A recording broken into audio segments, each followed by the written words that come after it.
ሰላም ቤተሰቦች፣ ለሰው ብለው የባንክ ብድር ዋስ ሆነው ያውቃሉ? እንግዲህ ተበዳሪው ባይከፍል እርስዎ እንደሚከፍሉ ያውቃሉ? በዛሬ ቪዲዮ እንነጋገራለን። የህግ አማካሪና ጠበቃ ፍቃዱ በቀለ እባላለሁኝ።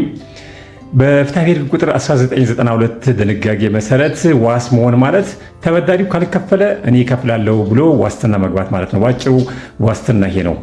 ስለ ዋስትና ግን ሶስት ነገሮችን እንድታውቁ ፈልጋለሁ። የመጀመሪያው ነገር ምንድነው? ብዙ ጊዜ ባንኮች ዋስትና በሚያስገቡበት ጊዜ ጆይንት ላይ ነው የሚያስገቡት። ጆይንት ላያቢሊቲ ነው የሚያስገቡት።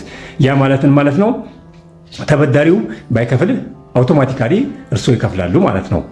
አንደኛው ነገር እንድታውቁት የምፈልገው ነገር ይሄን ነው። ሁለተኛው ነገር ደግሞ በባንክ ላለ ጉዳይ ዋስ መሆን ያለው አደጋ ምንድነው? የንብረት መታገድ አደጋን ያስከትላል። ተበዳሪው ቢሰወር ወይንም ደግሞ ከሀገር ድንገት ቢወጣ የእርሶ ንብረት ይታገዳል ማለት ነው። በሶስተኛ ደረጃ ማወቅ ያለቦት እርሶ ዋስ እስከሆኑ ጊዜ ድረስ ባንኩ ተበዳሪውን ቢያጣ የእርሶ ንብረት ይሸጣል።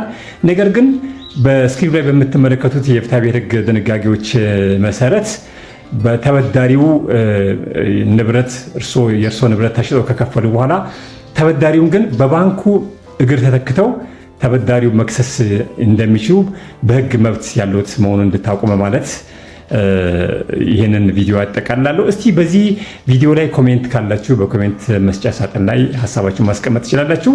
ቪዲዮውን እስከ መጨረሻ ስለተመለከታችሁ አመሰግናለሁኝ።